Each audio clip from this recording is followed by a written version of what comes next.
now gets to ask one question to the game master, and the game master is required by law to answer truthfully. Yeah, until this show is live, I will open up the book of canon and tell everyone what's going on. Wow. How many of us will die in the next 6 months? More than 0, less than all of you. More than 0. Don't tell we're alive. Oh, are we? Oh, well, until someone tells me we're live, I'm going to keep dishing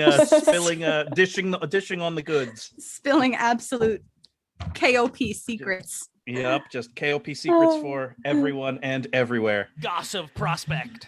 Oh, wait a minute. I think we're live. Oh, man. Yeah, I have to close the GM book, and we have to discover everything in-game, it seems. Boo. I wanted to know when we were going to the Isle of the Undead King. Mm-hmm. Yeah, I wanted to know that as well. I wanted to know if we were going to try and get that glass back tonight.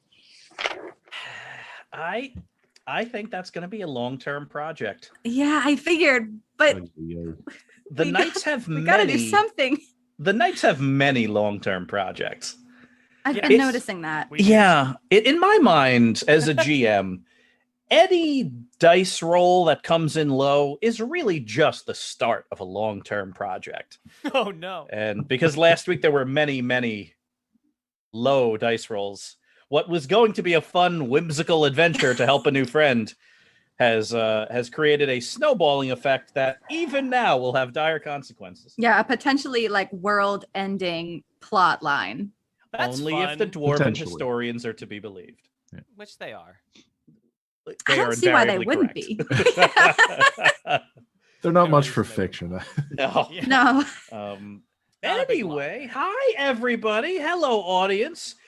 Intrepid cast. Who wants to introduce us to the world? And hello, and everybody, hey. welcome. We're the Knights of Prospect. Oh, Rob, thanks. We do a live play stream every Saturday here on 2MB Studios, the only bread-based Twitch channel that I know of. And we are going to do some great make-em-ups that are based on a deep fantasy world known as the Knights of Prospect. Deep fantasy. I play the incorrigible wannabe charming bard named Ronaldo Francis Mackay IV, who has lots of daddy issues that are figuring out a lot about his family right now. Multiple issues with multiple daddies going on. Turn out, and can't confirm nor deny, but I may have laughed slightly similar to a different person who might be my dad. Hey, several issues, daddy. Yes. Hey, Kaylee, how are you? I'm doing great, Rob. Thank you for asking. And since you asked, I'll tell you that my name is Kaylee Kane, and I play a character on this very show called Vil. And I think we've heard enough about Kaylee. I'm doing good. So let me tell you about Vil. Vil is an elf. Vil is a ranger before the death of Vil, and then post the death and rebirth of Vil. Vil is an original class called the Forest Revenant. And as the Forest Revenant, Vil has a special connection to the forest, the things it whispers, and the powers it gives. And also, I have a duck called Hobie, my favorite sidekick. He's here tonight. Say hi, Hobie. There he is, looking good. Sam, how are you doing? I am delightful, and as my character Winnie would say, I'm just happy as a clam. That's something Winnie's. She's known to say that often. I play Winnie. I am also a bard numero dos on this here live play. And Winnie is very, very eager to please and use her voice to blow apart eardrums and entice her foes. And I am Ryan. I play the Dwarven Legionary Harry Hetnerd, fondly known as Gregory to the non-Dwarven tongue. Gregory is I wouldn't say a ball of hate, but just a gristly, maybe not quite laconic,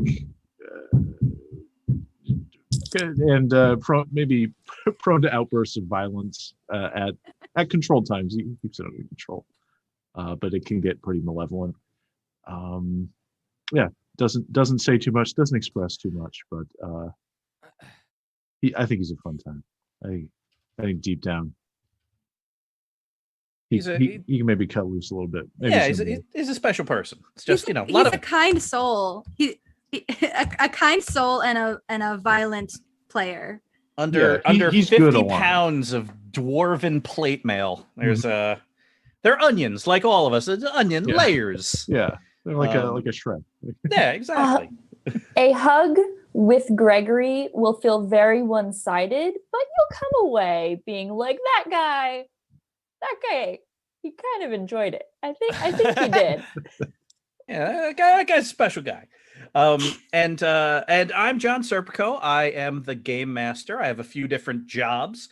One of them is welcoming everybody, so welcome. Another is to welcome you regardless of how you are consuming this content. If you are live with us on 2MB Studios, that's great. Welcome. This is episode 47, I believe.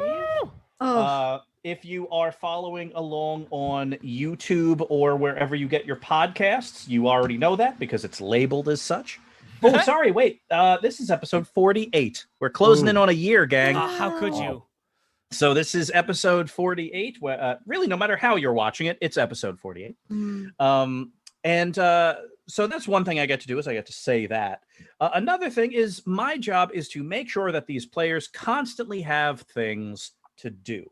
And so I'm going to be presenting them with situations where they will have to make big decisions or roll some dice or make big decisions and then immediately roll some dice to see what happens. And when I ask them to roll some dice, what I'm asking them to do is roll 2 6-sided dice whenever the outcome of something is uncertain. And depending on that roll, things happen. If they get a 10 or higher, they will get everything they want. They wanted it, they got it on a 10 or higher. On a 7 to 9, they get a little bit of what they want, or they have to make a difficult choice. On a 6 or less, they do not get what they want. But no matter what the dice roll is, something happens in the world, and that something will shape the narrative. The final thing. Excuse me, John Serpico. I just did a warm-up roll and I rolled a 12, a natural 12. Is there any chance that might sort of carry over into the opener of our game tonight? I am almost certain it will. I don't want to waste it. No. I'll just roll the log. And actually, it's funny you bring up good dice rolls, because the last thing I do as a GM is I give a very quick summary for those joining us midstream here about what is going on in the world generally and specifically. So what's going on in the world is all of you are looking at 4 mighty adventurers in a group called the Knights of Prospect, a centuries-old order of benevolent knights that protect the Riverlands from evils and mete out justice and serve as diplomats and peacemakers, and that manifests in a lot of different ways. What they are having to deal with, probably in the coming weeks and or months, is a very minor nobleman has 2 of the 3 pieces of a very powerful artifact. The Knights of Prospect have the 3rd piece. It's sitting in their vault in their hopefully very secure chapter house. But so that's really all you have to know to jump right in here. It's a group of knights. They do great things everywhere, and they're kind of making friends and making enemies as they go. So with that's everything we need to know. That's all the summary we need. So with that, let's get started. Thanks. Okay. Winnie, Ronaldo, Gregory, and Phil. The 4 of you are in the Elven Enclave of Assarian. It is set in the High Valley between the Sisters, a pair of mountains that represent the true border between the Riverlands, where you are all, and the lands claimed by the Catavian Regency. So this is kind of on the northern border of the Riverlands. Everything north of the Riverlands is the Catavian Regency, which is a very, very big, very, very wealthy, very powerful empire. The Riverlands are all divided. There are a bunch of different city-states. Catavian Regency is very united. There's a very powerful ruling nobility. And so you're right on the border, and the Elven Enclave kind of sits between the kind of the free-ish Riverlands and Catavian Regency. It is a remarkably beautiful place because of where it is. It's set in a high valley between two mountains. What I want each of the four of you to do is to describe something that you have observed about this place in your brief time here. We'll talk about why you're here in a bit, but let's just talk about what it feels like to be here, what it looks like to be in Assarian. They are very welcoming to outsiders, almost an eagerness to bring you into their homes and serve you fresh bread. And really just, every single person wants to shake my hand, and everyone here's hands in an eager and open-hearted community. Everything about this location is quite unique. You can tell it's very elven because lots of the buildings themselves almost look as though they're like living plants. They look like trees that are also houses, and bushes that are also banks, and everything has this sort of living quality to it that's sort of been shaped by some sort of elven magic. Everything is very beautiful, and it reminds me a lot of home. It's very similar to the Enclave I am from. One major difference is the town is oriented around a statue, a shrine to the goddess elf Taten, which focuses on hosting and hospitality. So the culture of this enclave is far different from mine, although it looks very similar. Everything is old here. The landscape is old. The settlement is old. The hills are not the fresh, jagged mountains. They're rolling. They're covered in green. Maybe some stone face at the very top of the tallest ones. But everything's been smoothed over by time.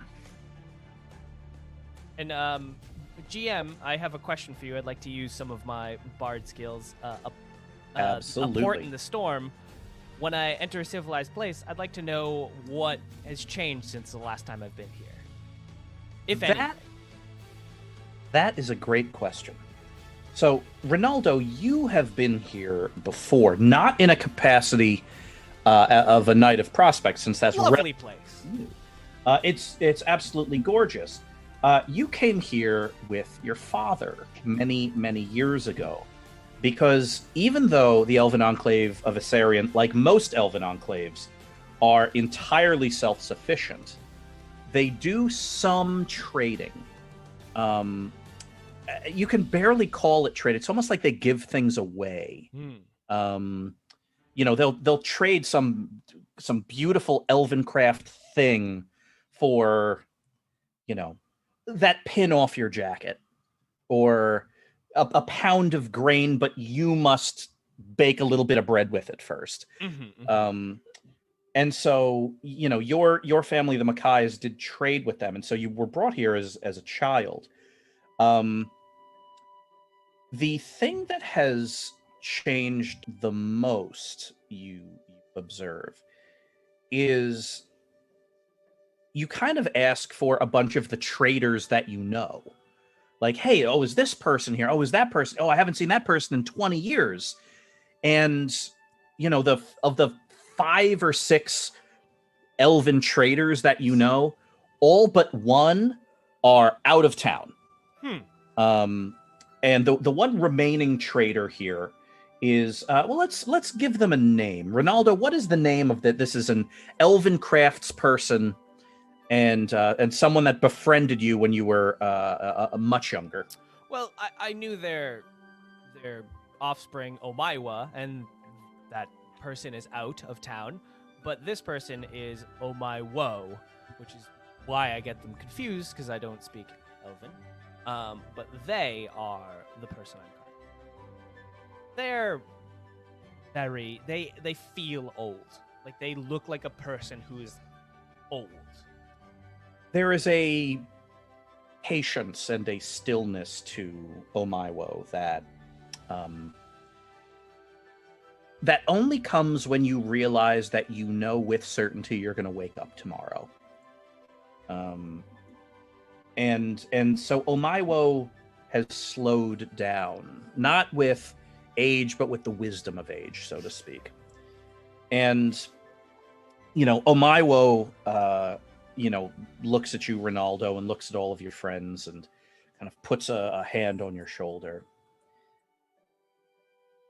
My daughter is out. She will love to see you upon your return. I was hoping to see her. Maiwo, I do have a question. It seems like everyone is out of town. I believe you, and correct me if I'm wrong. I believe you are a hospitable town of hosting. It's not very common for you to go out and trade. You often solicit us to come to you. Is everything okay? It is. My daughter and some of the other craftspeople traveled into Catavia, to the closest village, which, since your last trip here, has grown quite a bit. And so we wanted to, shall we say, take our generosity on the road. We wanted to establish a trading post there. To create good, strong relations, because, this is the furthest south that the Catavian Regency has expanded in, 400 years? They've never stretched further south. And so we want to be very welcoming. But, actually, it's funny you bring that up. They should be back today because they knew you were coming. Oh, perfect. And actually, that's something that's very interesting. The four of you, in your capacity of Knights of Prospect, are here for a celebration that is to happen this evening, because exactly 200 years ago, like to the day, 200 years ago, the Knights of Prospect provided aid to this enclave, and they want to celebrate that every 100 years, because about a century ago they invited the Knights up, and now, a century later, they're inviting the Knights again. What did the old Knights of Prospect from 200 years ago do to help the Elven Enclave of Assarian?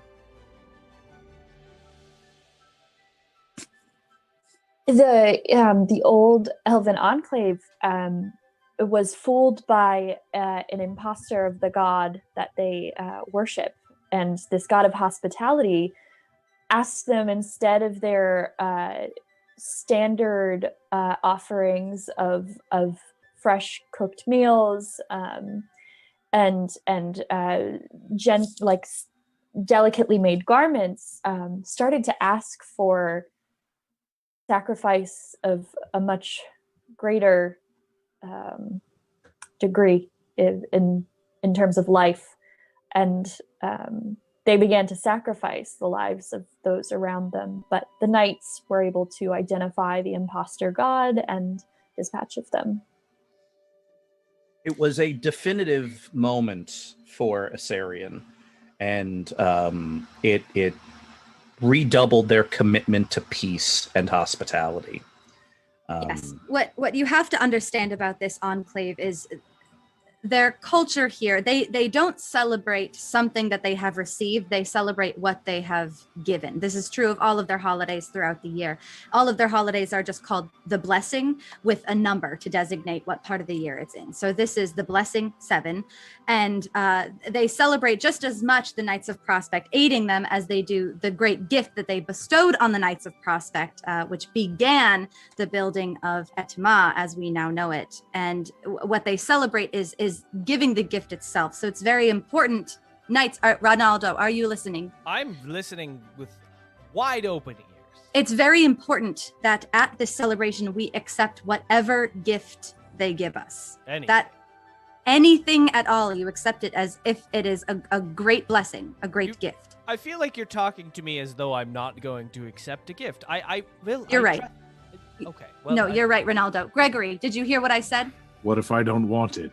You have to accept the gift and say, thank you, many blessings. Thank you, many blessings? Yes. I'm thanking the blessings? Thank you, many blessings. You're bestowing blessings upon them as well after they have bestowed a gift upon you. It's Ronaldo. That's not how Vil said it. Vil didn't say thank you, many blessings. Vil said thank you, many blessings. You can pause for as long as you would like to pause. Well, but I you need will to say, know who am I thanking the person or am I thanking the blessings? Gregory, do you celebrate a holiday? Is there a holiday you celebrate? Is there a festival? Is there a celebration? Anything? Certainly. Called? Well, there's Ventilation Day. Okay, so on Ventilation Day, perhaps someone would approach you and say, Happy Ventilation Day. Why would they do that? To wish you a happy ventilation day. That is a very good question. It's not a happy day. Would they say ventilation they might day? Say hello. Okay. What about a merry ventilation day? That feels more. That feels like a synonym for happy. Well, it is, but Well, it's not that. Okay, Gregory, why don't I try to relate to you in a way that you can understand? When you receive a gift, you will say, thank you, many blessings, and then you will wake up with all of your fingers in the morning. Winnie, are they fighting? Am I doing this in my sleep? No, you are doing it during the day. In your sleep, Gregory, I was threatening you. I thought that was very clear. No. The problem is they both speak the same language, but simultaneously very different languages. I'd like to see you try to cut my fingers off. I could cut your fingers off any day of the week, Gregory, especially if you were sleeping, but even if you were alive, and if you're not sure, then maybe we should try it. Disagree. Ronaldo, I have a snack in my pocket. Would you like one? I'm feeling quite peckish right now. Great, here. Oh, thank you. I think I'm becoming frustrated. I think you didn't thank the blessings. What? That's not. Thank you. You received a gift and did not thank the blessings. Blessings. Thank you, many. You're going to lose your fingers, Bard. I would not. Thank you, many blessings. Very well. If I receive a gift from someone, I will say, thank you, many blessings. I will go to sleep and I will wake up with 10 fingers. But you admit that I could take one of your fingers. No. I was planning on waking up with 10 fingers anyway. Onward. So, the middle of town, right around the shrine, these big circular tables are being set up, and it is, there's kind of a carnival atmosphere, and it's just gorgeous because even the benches here are just so. Like, there's a bench that goes to the same place every time they lay out a bench because there's a cutout in the bench for the roots of a tree that has also been here for as long as this bench has existed. And, things are being arranged in a very, very precise way to welcome the knights and thank the knights. And all of this is happening and will be happening for the next several hours. At sundown is when the kind of the festival of thanks is to begin. The gifts are to be received. And so you're all preparing and speaking. Ronaldo is kind of giving you all a tour, and aside from those people being gone, what's the name of Omaiwo's daughter, was it? Omaiwa. Omaiwa. Very confusing. Not something you point out to them. So, you're there, and aside from Omaiwa and the other crafts people being absent, remarkably little in this town has changed. And so everything is really just as you left it. And, kind of, it really takes you back in time, because the last time you were here, you were a very different person. You were obviously 20 years younger. You were a child, and your father was your father, and he he held your hand and dragged you from thing to thing. And now that is very much not the case, but everything here is still the same as that day, which is putting you in a very specific headspace. And so there's not necessarily much for you to do aside from just kind of enjoy this. You're constantly being given refreshments, and one thing that, it just all the time. The second, many blessings. Many blessings. Thank you, many blessings. Of course, several blessings. Most blessings I can give back. No. You don't be cute about blessing. it. No. Cute. You're not. You don't be cute about it. You say many blessings. Vil, for this advice, thank you, many blessings. You're welcome. One interesting thing, Gregory, actually Gregory and Winnie, you both, all of you find it interesting, but Gregory and Winnie, you find your eyes and ears both drawn to further up on one of the mountains, kind of beyond the edges of Assarian itself, as it kind of goes into forest and scrubland and then up into the mountains. There is what could best be described as an Elven Monastery up this kind of switchback trail. And there's this big, it's kind of half patio, half balcony that's very, very large, that's attached to this monastery. And it's several hundred feet up and probably 500 feet away. And that monastery is home to Elven Wind Warriors, which is a collection of, as generous and open and kind as the Elven Enclave of Assarian is. The Elven Enclave of Assarian has remained as safe as it has been due to that monastery and the Wind Warriors in it. You don't know, Gregory, what would happen if 10 legionaries were in a testudo and 10 Wind Warriors were surrounding you. You don't know how that would go. You want to think you do, but you don't. They wield these big war glaives that are like spears with swords on them. They wear no armor. They're constantly singing. It's a whole thing. And they're up there right now practicing what is somewhere between a dance and a battle, and battle formations. And like Winnie, you hear the song kind of wafting down into the valley as if that sound is heavier than the air and it's just kind of floating down and cascading through. It is comforting and pleasant and beautiful and strong. And so that's kind of the entertainment right now. And all of your attention would probably be drawn to it. Hobie goes up for a closer look, by the way. And you see Hobie perched there on like the far low stone wall of that balcony, hundreds of feet up and away. And he's just watching the elves kind of form a circle around Hobie. Hobie kind of flies a circle around them, and they somehow incorporate him into the glaive song that they weave. Huh. And he's a Wind Warrior himself now. Look at this. Huh? Hobie's an incredibly fast learner.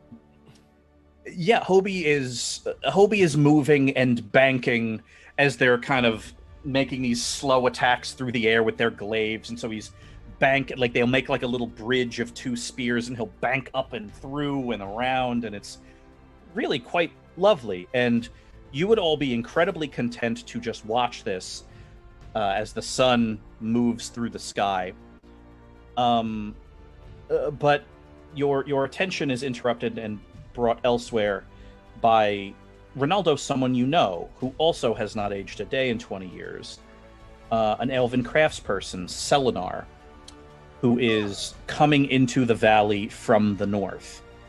There's this long, beautiful elven road that leads a few miles to the north and then kind of stops, and then everything beyond that's the Catavian Regency. Selenar, my friend, I know time treats me differently than it treats you. You have not aged a day in my life, but I'm sure I've aged several days in yours. You're very kind, my friend. Ronaldo, give me 2d6 plus your wisdom, please. Okay.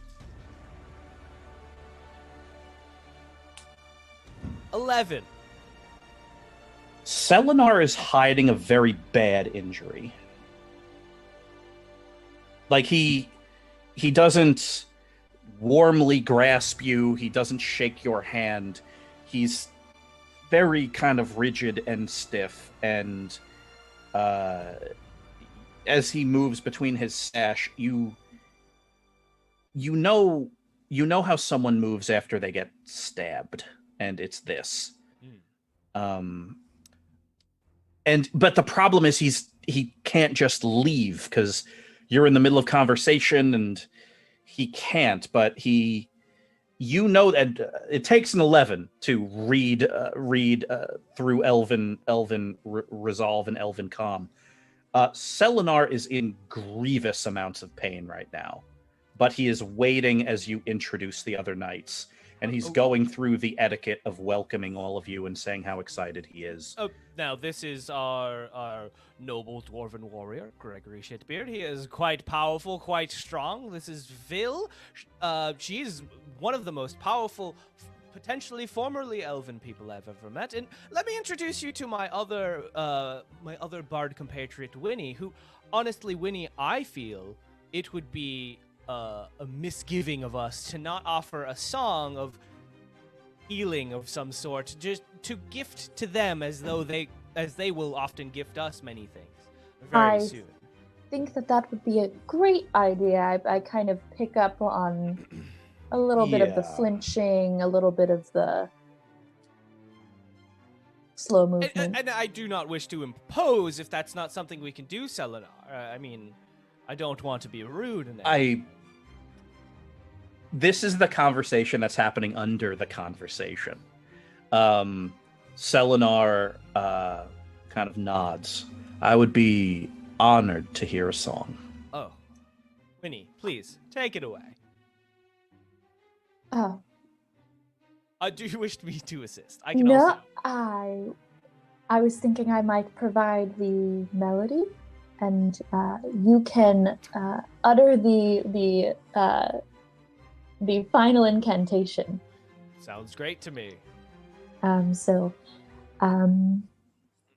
Arms spread wide, we gather near, all of us within a sphere. Hands are held and healing words are given. Thank you, many blessings. Ronaldo wishes he had a hat at this moment. He really wishes he had a hat. The magic is drawn from the earth very freely here, and you don't need to roll, either of you. Selenar just almost imperceptibly, his brow kind of unfurrows just a little bit. And in that moment, he thanks you and gives you many blessings, and proceeds to walk very quickly over to Omaiwo. And there is no celebration that night. At least it's put on pause. Omaiwo brings you into her home, which is small but also large. It's this beautiful curved tree house with this long stairway. Selenar is here, and in like the comfort of Omaiwo's house, kind of a lot of the elven blessing and thanks formality goes away. Selenar is in another room in surgery. Oh my woe looks at all of you.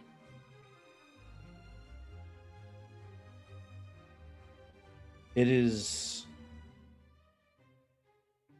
too much of a coincidence to be a coincidence that Knights of Prospect are here 2 centuries after the last time we've needed their aid, because I believe we need your aid again today, on a day where we were meant to give thanks. Well, you can give thanks after I aid. What is it you need? Selenar, Omaiwa, and some of the other craftspeople went into that Catavian town just over the hills. It's called Violet, to set up a trade mission. According to Selenar, they were attacked this morning. The trade mission was invaded, things were toppled over, and they were attacked violently, and Omaiwa and the others fought them off long enough for Selenar to escape and come back. Someone in the town of Violet, bandits, thieves, brigands, have captured my daughter and the other craftspeople of this town. And I would like to ask the Knights of Prospect to figure out why. Of course. Absolutely. We can leave tonight.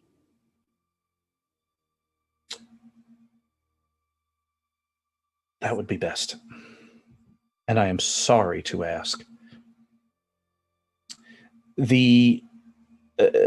She goes on to kind of explain kind of as much about the town as she personally knows, which is it's a relatively new town that was built as almost an encroachment into Elven lands, but it was kind of right before the Elven Road starts.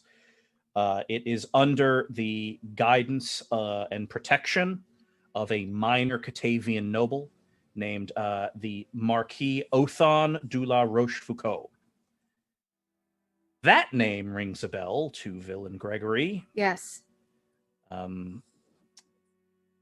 He was that minor Catavian noble that was able to secure a piece of the Triune Glass several days ago. Why? So essentially, he's expanding his land, and there's violence in his village. And so she kind of talks about that and the newness of the village, and no one from the village has actually visited Assarian. Like Yes. no one, like they know not to cross the onto the Elven Road, but the fact the elves went to them and kind of violence. They were set upon with violence this morning. Well, it is not unlike humans of Catavia or humans from anywhere to take advantage of the elven hospitality of these peoples. Especially Catavia. That's what I was thinking. Back in Vor, they called Catavia the Orcs of the North. Do you think, Gregory, that this could be a trap? Oh my woe said that it was too much to be a coincidence, but I think that it may be more than fate. Well, it looks like it's already been a trap. So I would have to assume more traps are coming. Well, we'll be prepared then. Is everyone ready to leave? Ready right now. Yes, How long's the absolutely. travel? Few hours. They're really just over the ridge. Few miles, yeah. Oh My Woe also calls up to the Wind Warriors. Or technically she prepares on it, but Hobie flies up and lets them know. And the monk commander of the Wind Warriors is someone named Father Castian. And Father Castian says that he is going to take a detachment of Wind Warriors and observe the town. And should you need their assistance, to sing out in an elven song. Father Castian also recommends that you only do this in the event of an emergency. Essentially, this is the army's not generally allowed to just walk into another country. And the Wind Warriors are, even 6 of them, an army. But you, as benevolent knights of a respected organization, can walk into Catavia. And so that is what you all do. Ville is a small and not terribly interesting town. It's the evening. The architecture is very Catavian, which Riverland's architecture is functional and practical and beautiful. The architecture in Ville is much more beautiful than functional. Even though this is a new, ostensibly frontier town, these buildings are built with kind of all manner of cheap finery, magically assisted craftsmanship and things like that. Like, no one is carving the plates above those doors. They're having some enchanter kind of quickly stamp them out, and so they look weird. Essentially, it's an entire town of conspicuous and cheap consumption. It's arranged with, a lot of room between each building, and there's a lot of gardens that have kind of been planted very quickly. You walk into town and well, actually, let me ask you, how are you all greeted? First answer gets it. We're not. You're not. There's constabulary here wearing kind of the sigils of the Rochefoucauld house, because that's the noble lord here. So they have a little R, like a stylized R on their shoulders. And they kind of look at you and kind of make note of your presence, but they don't talk to you. If there was some kind of violence in this town, they would know about it. And the fact that for the 4 of you, well-armed, respected adventurers that probably some of them know or have heard of, the fact that none of you are being addressed in any way is odd. It is the precise opposite of the Enclave we just left. Yes. There's nothing of substance anywhere. Yeah. Everything here is cheap and wrong, almost insultingly so. What's your approach? What do you all want to do to try to figure out what band of thieves or brigands have kidnapped these elves? Let's go with the lips flap. Sorry? Let's go with the lips flap. The tavern. Great idea. Ugh. Absolutely. Talk to people. I love talking to people. Sure. Well, I'm sure you do, Ronaldo. I'm also happy to talk to people. Yes, well, Winnie, not all of us are beautiful and charming. Why don't you take the lead? Oh.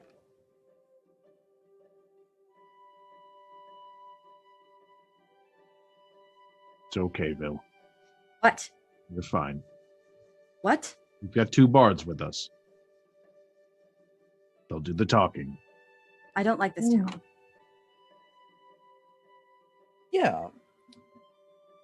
So you all walk into this large, it's much larger than the other buildings here. It's probably the 2nd largest building in town, this hotel/tavern. The music in here is bad. The tables in here are cheap. Like, it's this weird mix of very nice things and very not well-made things. I hate Is this like Catavia a- horns. I really hate Catavia horns. They sound awful. I think this is a I think there are many, many locations throughout the land of this exact place. Yeah, It's what's just its a name? cheap facade. What did you call it? The lip flappers? Lip flappers. Was that the name of that's the name of the tavern? Yup. With Terrible. locations right near several major Catavian highways. Ugh. I don't Yeah, like the idea of it's- franchising. It's but yeah, you walk in and someone immediately kind of seats you at a table and gives you, they have There's menus just here. Accoutrements on the walls everywhere. They don't seem to match anything. They all clash. Yeah, it's just Almost on purpose. Is there a bar? They hand me the list of food, and it's essentially a book. It would It's take so me big. literally all night to read through what food they have here. Why don't they just have stew like a good tavern? There's no possible way that all of these are good.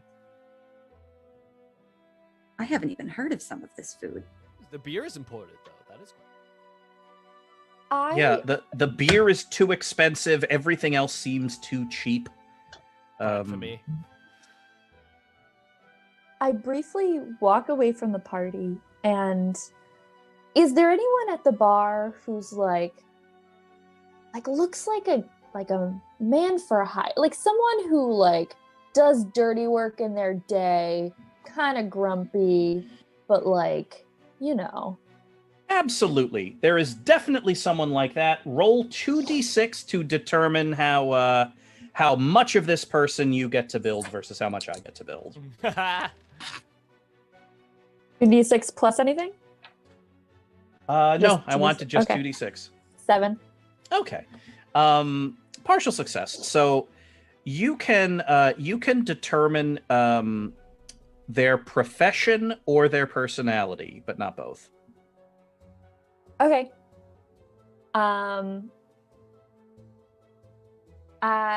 Their personality.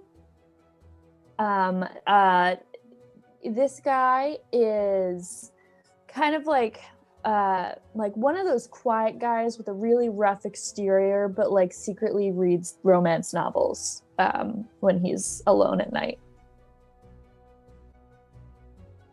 Did someone name him?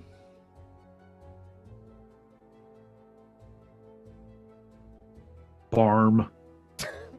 Barm? Yes. Winnie, you as like any good bard is a scholar of the human or elven condition. Barm is wearing leathers and tanned armor, and because he's sitting at the bar and has his feet up on one of like the rungs of the bar stool, you can tell that under his right foot is a boot knife. You're pretty sure this guy's a mercenary. Satchel hung over his shoulder is full, but not of like weaponry and stuff. It's very clear he's carrying a satchel of books with him. But yeah, he's sitting there trying to burn a hole through the drink in his glass with his eyes. What? But it's not working, Vil, thankfully. Oh, There- must be a so- poor magician. There's a satchel full of books. Winnie is a decent reader. Can I, do I recognize any of the titles? Yeah, what's the name of one of them? The undetermined fate of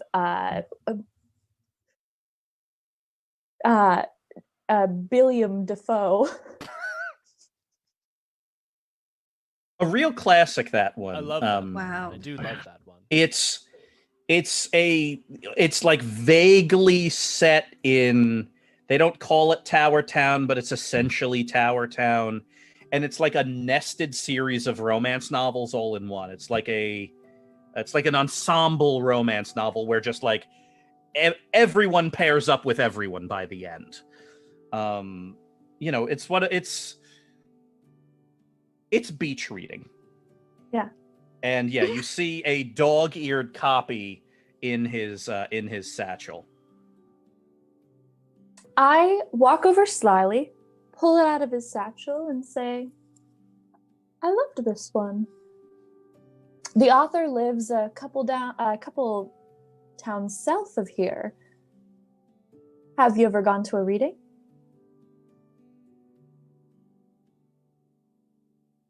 Are you playing with me? I certainly am not. It was a very serious question.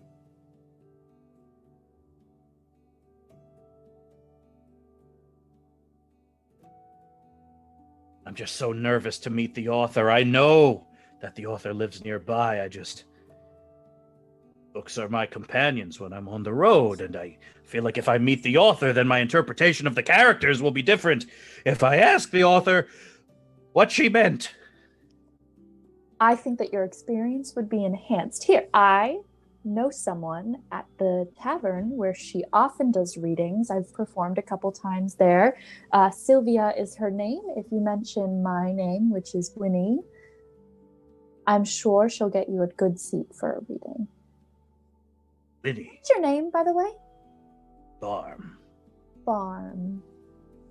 Is it a family name? My family gave me this name, yes. Barm? I didn't kill anyone and take it. I think I'm the only Barm. Why is Winnie asking this man unrelated questions? This has nothing to do with the group that we're trying to find. You have to warm someone up. Have you ever...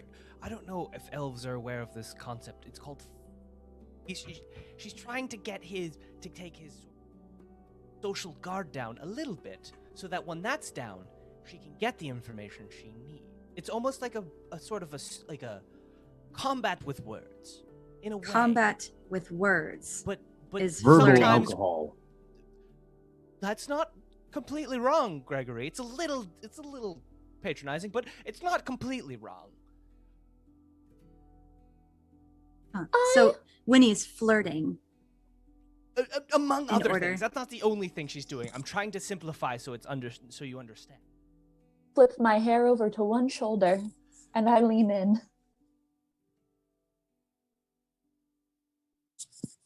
I like you, Barm. And I have a question. You seem like the most observant man in this town. Going in for And the I kill. had some friends come in just this morning, and seems like they've disappeared. Yep.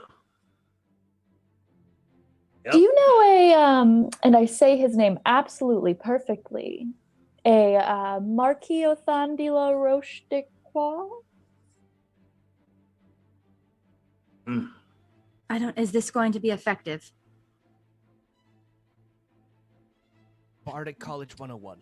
This Flirting? is definitely going to be effective. Winnie, roll 2d6 plus charisma plus 1, because the way to Barm's heart is through his romance novels. It's going to be effective. Barm's going to give you all the news he knows. Your roll will just determine if it's really good or really bad, or somewhere in between. 10. Yeah. I am aware. Marquis is hiring people like me. I don't work for him. He seems... I don't like his face. That's usually how I choose my clients. You ever just stare someone in the face for a while? I do. It's how you get a good read on someone. Yeah, exactly. Yes.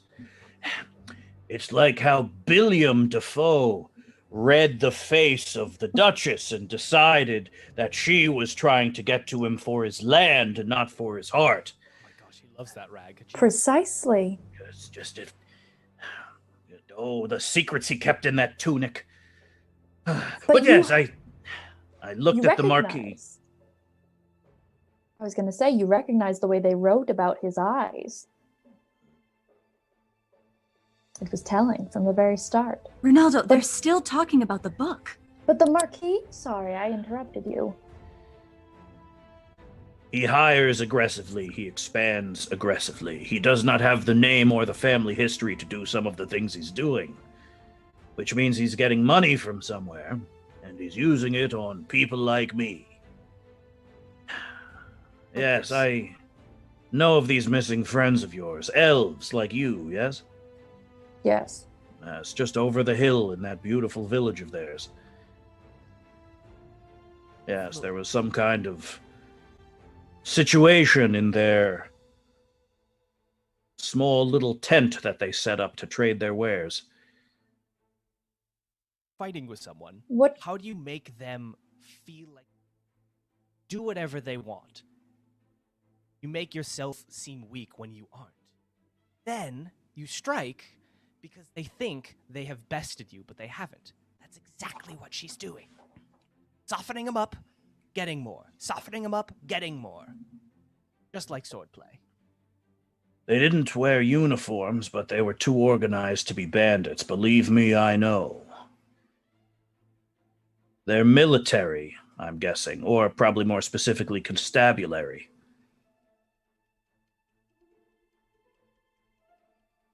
Where might we find them? Or can you point us in the direction of someone who may lead us to them? Well, they didn't leave town, that's for sure. I would have followed them if they did.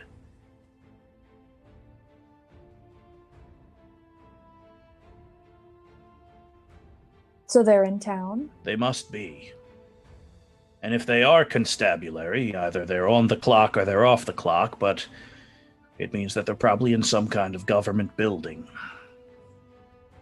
I don't know any more than that, unfortunately, but it breaks my heart that elven traders who were here to make a good impression were waylaid by people that should be upholding the law. It's like when Neldor gave the elf Alwyn the gift of song from the heart, and they walked through the meadow and thought of simpler days, and then they sang that song, Simpler Days. The secret's in their tunics as well.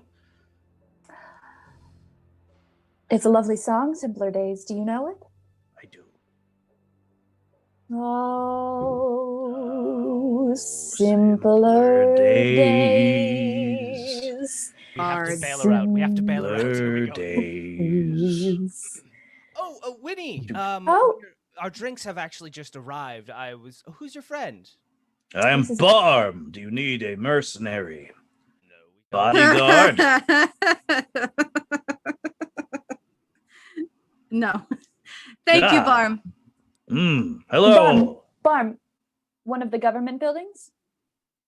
Yes, that's my guess. All right. Thank you for your lead. And remember, you should go to a reading. They're very lovely, and sometimes she gets actors to play the characters. Would that I be so lucky as to see someone act out these words. It would warm Barm's heart. Good night, Barm. Thank you. Good night. You ever need mercenary assistance, look no further than Barm. Barkeep, his drink's on me. Say it's under the name Count Krellum. And then Ronaldo runs off. Winnie. Yes. The flirting that you did, it was impressive. Just textbook bardic work. You did a great job. It was very effective. Sometimes you need to demonstrate to others that you see what they are interested in and the value that they bring to the table. It's really what flirting is. It doesn't have to be anything more than a vested interest in the other person. A vested interest in the other person. So like a kind words of like recognition. Sure. And you touched your hair a lot. Is that a part of it? Yes. Well, you see, I have a a kind of perfume Yes. that I spray into my hair, and most find the scent pleasing, and they let their guard down. Ah. The scent. Yes. I think I understand. Thank you, Winnie. This has been illuminating. Vil, I think you are wonderful at everything that you do. I'm not flirting with you. Oh, That is just kind words. I cannot tell the difference. Thank you for your help, Winnie. So you're all on the lookout for some kind of government building where non-uniformed constables, for some reason, attacked a group of elven traders. So what is our approach to sorting that out?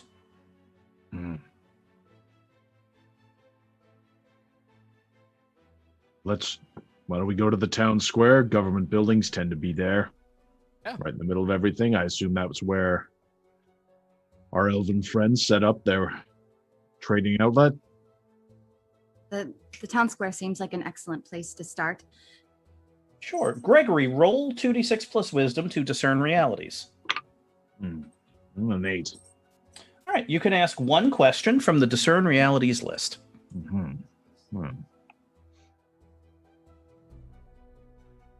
What thing? What's here that is not what it appears to be? There is a, and it's kind of a weird place for it. It looks to be like a grain silo, or like some kind of warehouse with like a silo next to it. That, it's halfway between like a barn and a building, and there is a big double door that's open, and it looks like some kind of government storage in there. But Gregory, you've got an architect's eye, and the building is larger than the space that you see within it, which means that somewhere in that building is a door to a hidden room.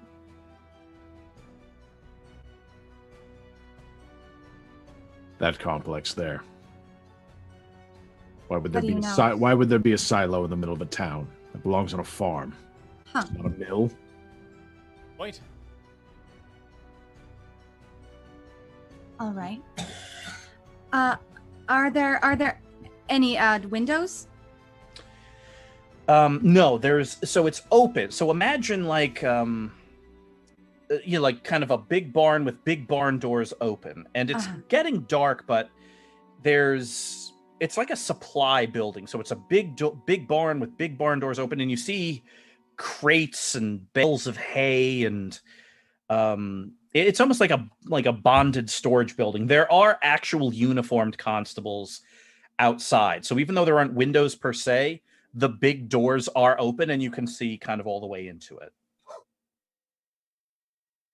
Couple of constables outside, nobody inside. All right. Well, how do we get past the constables? Myriad ways I could fight them. Track them. We could actually try and trick them to letting us in. That one's fun.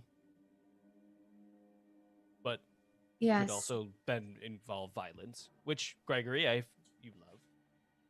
Yes, I generally prefer force as well, but in the middle of the town square at night, I'm worried about causing a disturbance. I suppose killing government agents might escalate things. Why don't we try using words then? Sure. All right, who wants to use some words? Excuse me, sir.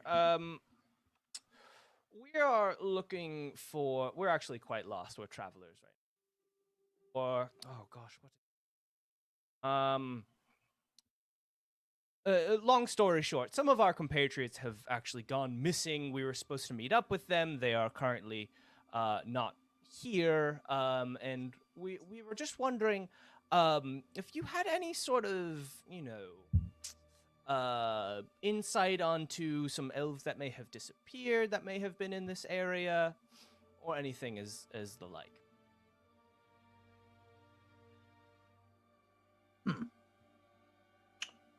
Well, monsieur, let me think through my day. Let's have you roll, Ronaldo, to parlay. 2d6 plus charisma. 7. Okay. So you see the gears turning in this constable's mind.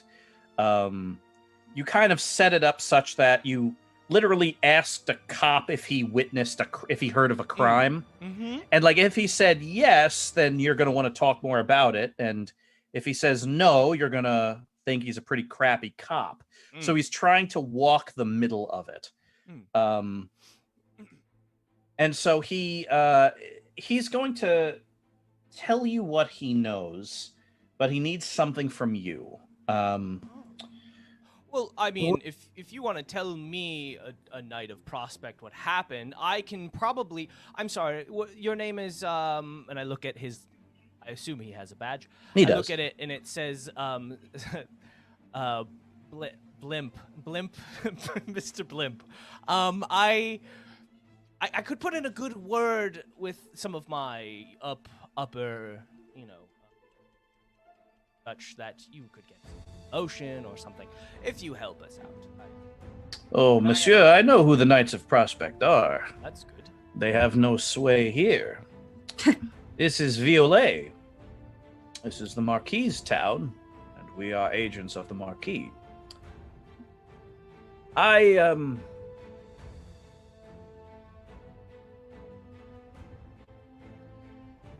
would like from you... How shall I put this?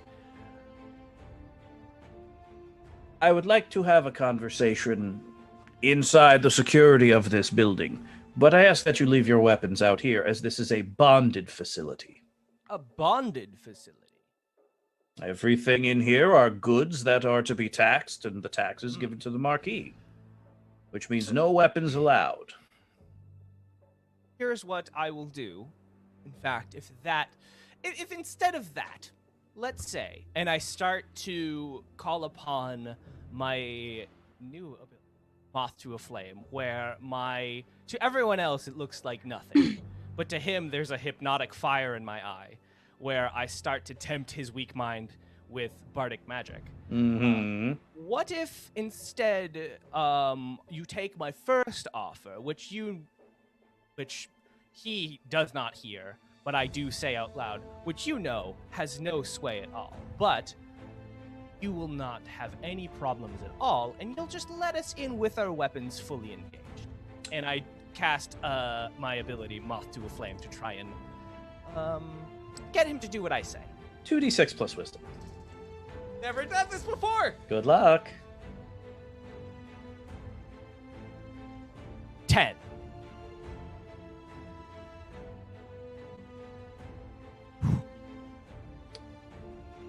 Monsieur, just tell me where to go and what to say, and I will go there and say it. Oh, I'm so glad that you finally come around. I want to impress you. I know you do. You are worth impressing.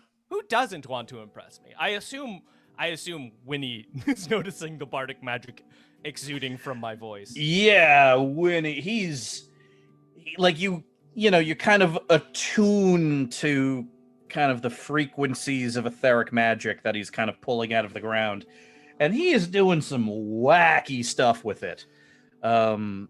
Essentially he put into Blimp's mind the idea that he must impress Ronaldo, because apparently this man's weakness is that he desperately wants to impress his social betters, so to speak. He wants to impress nobility.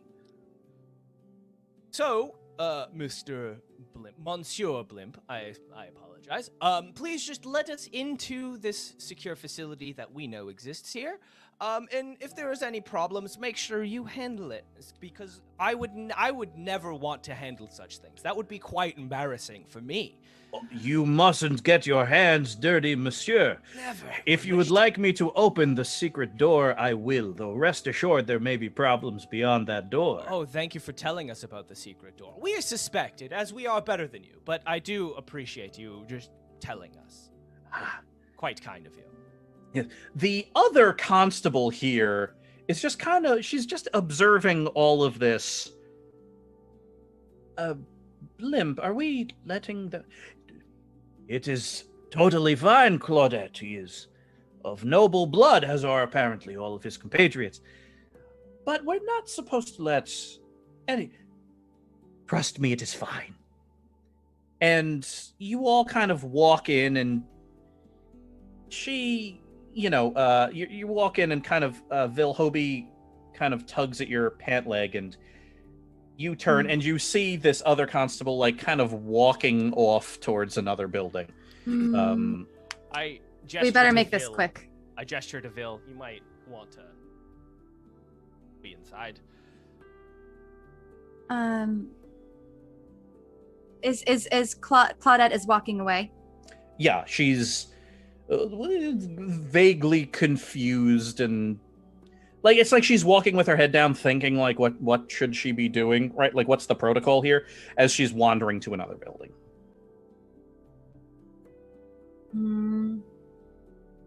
All right. As she passes an alley, I'd like to shoot off a couple arrows that attach her by the armor straps to the wall behind her. Normally, that would be one heck of a trick shot, but Yes. you can just do it naturally. Yes. 2d6 plus dexterity, please. 9. You loose a pair of arrows from that from the bow Radish made you, and both slide through the armor. Like, this is, for anyone but you, this would be 1 in a million shooting. But as she's walking, she kind of stops in an alley to collect her thoughts for a second, and because she's now trapped in that alley, I'll tell you what she was thinking, which was essentially, what do you say to your boss when you're pretty sure that magicians entered the secret building? And she's like debating how exactly to share that, when all of a sudden a pair of arrows slide through her armor straps and she is stuck to the wall of a building. Yes. And you run back inside. Yeah, they won't hold very long, so we should move quickly, Ronaldo. Thank you very much for flirting with that other constable. Sort of how that worked. Okay. Now, Mr. Constable, are we inside now? You are. Okay. Mr. Constable, if you could please come here real quickly. Of course, monsieur. And I bonk him on the head to stun him and knock him out. Yeah, you hit him, and he, like, it rattles him, and he looks at you, Monsieur, why? And then you hit him again, and he falls asleep in a pile of hay. I do not understand flirting. Could have done that. And you all see, in point of fact, Gregory, you do, because this is what you, as far as secret doors go, this is a crappy secret. It's so it's so unsecret of a door, you might as well just call it a door. It's a Catavian secret door. Catavian secret, like the grain of the wood doesn't match. There's light coming out from under it. It demeans all of you to even be looking at this door. Let's You can put the hinges on the outside. The hinges are on. This is so stupid. Gregory, since you see the door, why don't you go ahead and let's roll 2d6 plus wisdom. I'll give you +1 as well. 11. Oh. Well, you caught them mid-monologue. What you hear is a dialogue between two people in that room, essentially explaining that any time now, the Elven Enclave of Assarian will send those Wind Warriors, and the second they do, all the constables in this town are going to get into cover, while Catavian regulars emerge from various buildings, and they're going to fight it out with the elves. So apparently the plan was to draw out the Wind Warriors. and you just like you're listening to all of you kind of gather around the door, and you all hear this. And apparently, these elven tradespeople that were literally here to create a friendly, supportive relationship with this new town are being pawns to stoke some kind of border conflict, which, Vil, this bothers you maybe most of all. It's human arrogance taking advantage of immortal elven kindness. Like, it's just so despicable. Yeah. So, what do you all do? Gregory, you rolled an 11. I mean, best you can tell, there are several constabulary in there, probably half a dozen. They sound heavy on their feet, which means they're armed. They're not the only people in the room. You're pretty sure the elves are in there tied up. How many are there? Anywhere from 7 to a dozen. They're armed, but they're just constabulary. But do they know we're here? Could we just surprise them, take a bunch out, and hold the rest hostage? We could. My fear is that that's what they want. Not them, but they. They want a conflict to happen. They want to exploit it.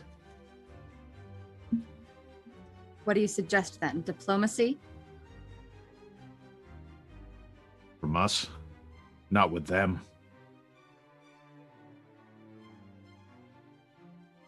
We either get an audience with this Othone,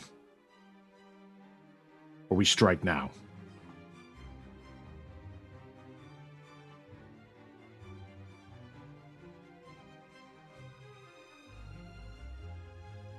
I don't want an audience. Good. I open the door. Yeah, it's, the what you heard painted a picture as clear as your eyes paint now.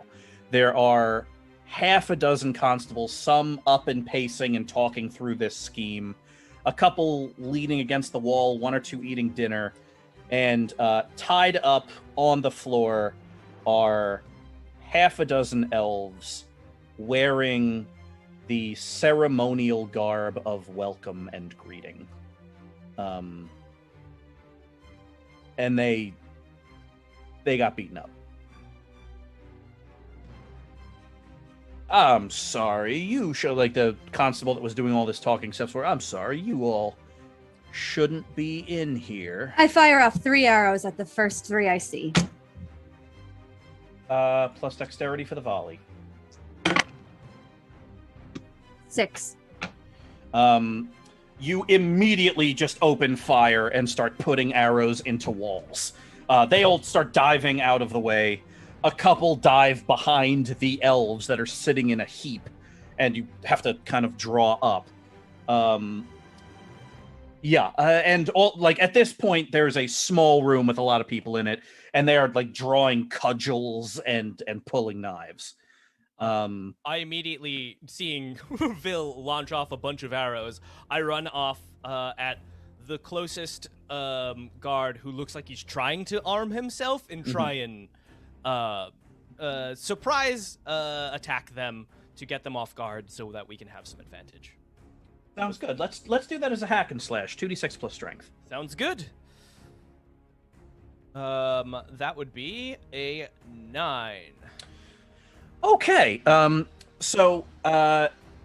You come in rapier out, and this guy immediately is pulling like a cudgel and a knife, and he throws a knife, and you kind of barely jump out of its way and kind of slice him across the wrist and send him backwards into a couple of other people.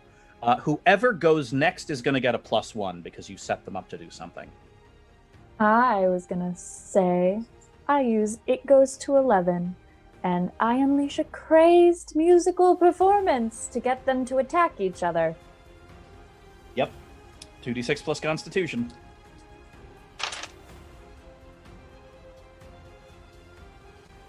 And then +1 from Ronaldo? Mm-hmm. 9. Dokie. On a 7 to 9. So you start singing, and the two of them, like they're all starting to, like, this is going to be a melee in a doorway. And the two of them that are charging, you just kind of buffet them with weird discordant sound. And one of them immediately just like grabs the other, spins them around, and punches them in the face. And the commander of these constables immediately points, "Bard, that's bardic magic. Ivan." And yeah, a constable is coming out wielding a hook and is coming for you, Winnie. Who goes next? I do. I want Ivan. Yeah. The biggest, toughest looking constable is he does not have a cudgel. He literally has like a bailing hook, and he is going to try to stop Winnie from ever saying anything ever again. So, what would you like to do? I'd like to try to cripple his knee. Just strike him in the knee as hard as I can. Hack and slash, 2d6 plus strength. 8. 8. So you barrel into him. He ends up kind of wrenching the bailing hook up into your armor. You take 3 damage from it. Do your damage to Ivan. Let's forget what this is. 2d4 plus 2. 6. Ivan will not dance again. Just as he's close, because this is close quarters fighting now, and so literally Ivan is like swinging a bailing hook at Winnie. You like grab Ivan's wrist, pull him back. He ends up getting the hook into you, and then you just go low and punch the knee out from under him, and he just hits the ground screaming. The other 2 constables of the 6 or 7 in here are now like strangling each other and screaming. There are like 4 that are still on their feet, and the rest are in chaos or fighting each other. Who goes next? I'll go ahead and fire off arrows at the remaining 4 if I can. Go for it. 10. Woo! So Great. chaos in here. Ronaldo, you are kind of slashing at wrists and backing a couple of them up. Winnie, you are like buffeting them with sound. Gregory is knocking out Ivan's ability to be a constable. And through this chaos, all of a sudden arrows just start flying by your faces. Vil, are these lethal shots? Yes. Each one, and I mean every single one, hits these people right in the chest. The remaining constables surrender. Like the 2 or 3 that are left. The 2 that are fighting eventually kind of knock each other out. Is the one who looked like they were a leader? Are they still up? Yes. Ronaldo, you end up getting a rapier on him. And I take my burning rapier and I point it right at his face and I say, I want you to tell whoever told you to do this that their plan failed, and it's exactly your fault. Everything went wrong because you made it go wrong, and you should never work again. And I use sick burn. Ooh. Okay. Boop, 3. Not a good burn. Not my finest. He nods, his eyes go wide, and he sprints out of here, throwing his sword to the ground, emptying his pockets as he runs. That's gonna bite me in the ass someday. Oh well.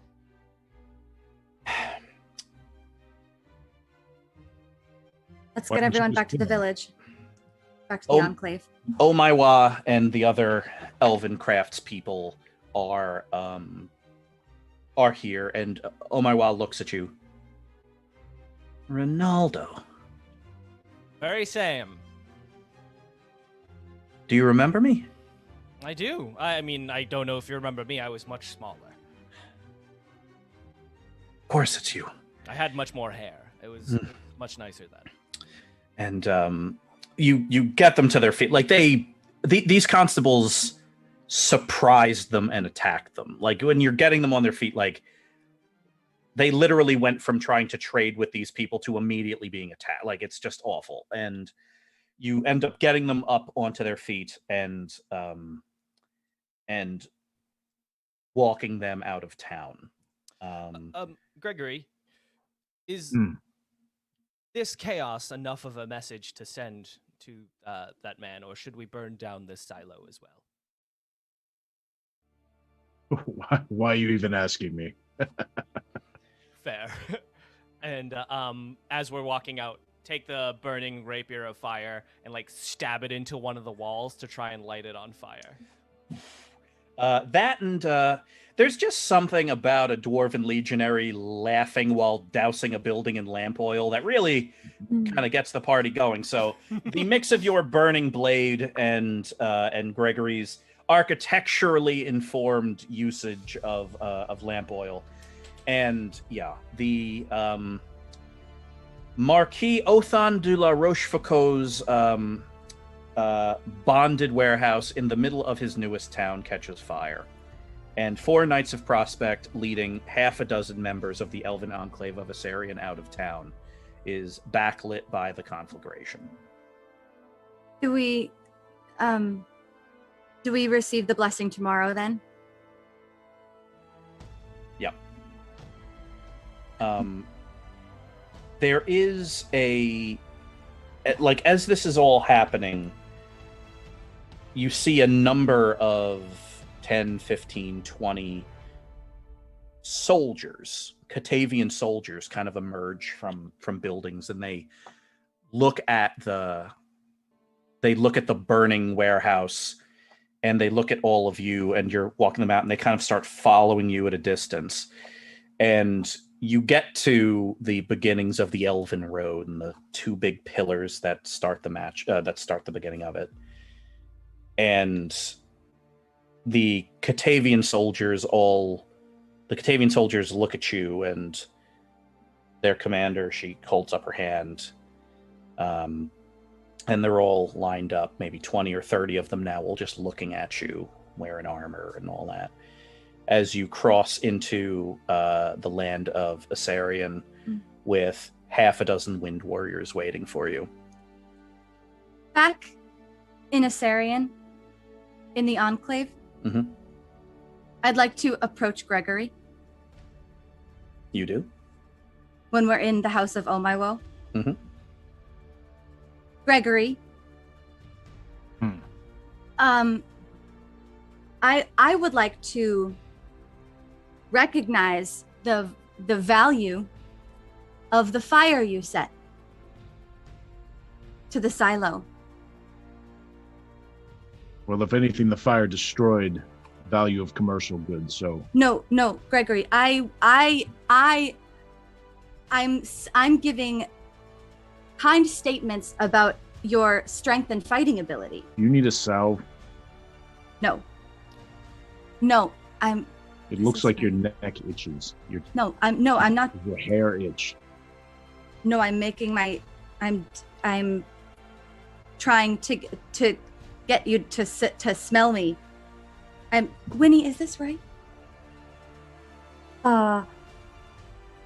You're doing great, Bill. Gregory, I'm flirting with you. Why? Do I have something you want? Because you can't have it. I'm not. I don't want anything. I think you owe me a coin. Perhaps, Gregory, could I hold your hand? Why, so you can cut my fingers off? How did you know? Who told him? Ronaldo? I didn't Winnie? say anything. I put my hunting knife You away. will not have my fingers. Forget it. Winnie, you said that would work. You said it would be effective. I am a very, I've had a lot of experience doing this. Phil, this was your first attempt and it was a valiant effort at flirting. Well, I didn't do very well. Gregory still has all his fingers. Well, I think that flirting is best when you do not expect to get anything from the other person. Well, then what is the point? I'm going to bed. Thank you, everyone. Good night. Thank you, many Good night. blessings. Oh, yes, many blessings. Many blessings. Many blessings. 2 epilogues. Epilogue the first. The 4 of you are standing in front of the shrine of Titan. And Oh My Woe and Oh My Wa are there along with other elves of Assarian. And they hand to each of you a potted cutting from one of the trees of Assarian.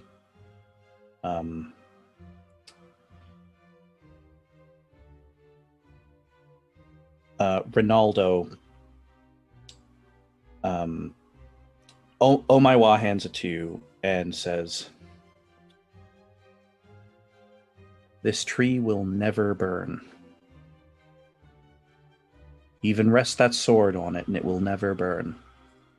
This is the permanence that is forged when one does a favor for someone else. Thank you, my friend." Thank you. Many blessings.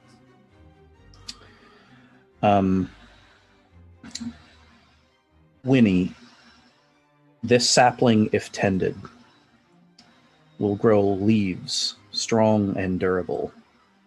Pick them and dry them, and they will become good parchment for writing your thoughts and songs. Thank you, many blessings.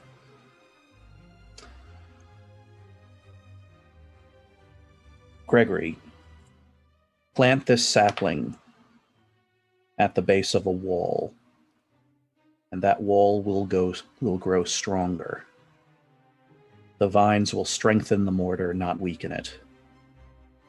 A reminder that our people and your people have the same problems, even if our approach to solving them is different. Well, thank you, many blessings.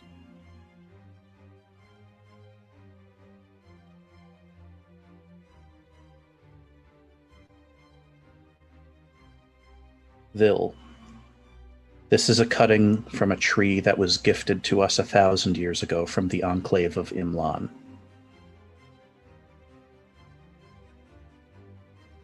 Just as when you travel, you take Imlan with you. Wherever you plant this, Imlan will be. Thank you. Many blessings.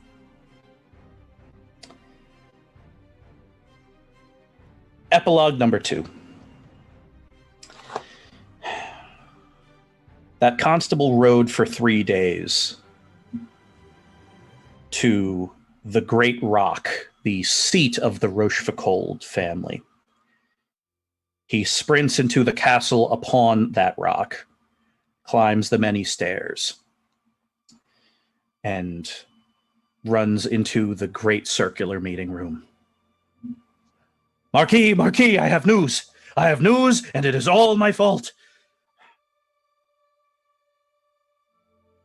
Othan de la Rochefoucauld is holding the 2 pieces of the triune glass in his hand and puts them down. This constable explains that the Knights of Prospect freed the elves, and that the Wind Warriors did not cross the border. And so, as you can see, it is all my fault. Othan nods, puts a hand around the constable's back, and walks him to a window and pushes him out. So we'll end it right there. Good villain. Yeah. Oh my god. Oh, crap. Yeah. Just a Thank you. cat knocking something off a shelf. Just Yep. What And what off a we go. villain. I thought he'd use the glass somehow. Just nope. Just, no. Push him Mm. out the window. Ah. Oh no, Othan is very economic when it comes to the use of magical powers. Oh, it is elegant and brutal. Yeah, this guy was just like Bill's apologizing. flirting. Man. Wow. Wow. Good show, everybody. My goodness. Yeah, I had no idea how that would go, but you know what? It went somewhere lovely, as expected, every darn time. With a burning silo. Mm-hmm. As with all good adventures, it ends with government property being burned. Ronaldo's just getting really into fire recently. Yeah, Ronaldo is just has been bending his Embracing bardic it. magic in very specific and interesting ways. Absolute delight. Well, anyway, speaking of Delight. absolute delights, audience, thank you as always for watching us live. We are Knights of Prospect, and thank you for joining us for episode 48. We are thrilled to join us. For those of you who are watching on YouTube or listening where you get your podcasts, thank you for doing so. If you ever want to watch it live, come right over here to twitch.tv/2MB Studios every Saturday night at 8 p.m. Eastern Standard Time. Also, while you're here, be sure to be sure to subscribe, be sure to follow us on social media, learn about the Patreon campaign. There are shows on 2MB Studios 7 days a week and many nights as well. Everything from game shows to quiz shows to wrestling shows to shows in which doodles come to life and everything in between. So we strongly recommend you sticking around for all of that. Also, if you like Knights of Prospect specifically, good for you. We like you as well. Be sure to follow us on social media and keep listening to those podcasts. Patreon.com/2MB Studios. That's the number 2. MB Studios is where you would go to learn more about that great Patreon. Also, I am being reminded in real time in the Twitch chat window that we also have, is it pronounced coffee? That site? it's Ko-Fi. Ko-Fi? Maybe Looks like Kofi. Because I think the Kofi concept is like, you're buying someone a cup of Ko-Fi. coffee. It's either coffee or Ko-Fi, but in any event, if you know what that is and say .com/2MB Studios, you can also support the channel that way as well. Also, quick programming note, Knights of Prospect will be on an hour early on Saturday the 29th, because at 8 p.m., Quarantine Action Wrestling's pay-per-view, which is totally free to you, will be happening. So come early for us and stick around late for another deep lore adventure. A pleasure as always, friends. We'll see you next time.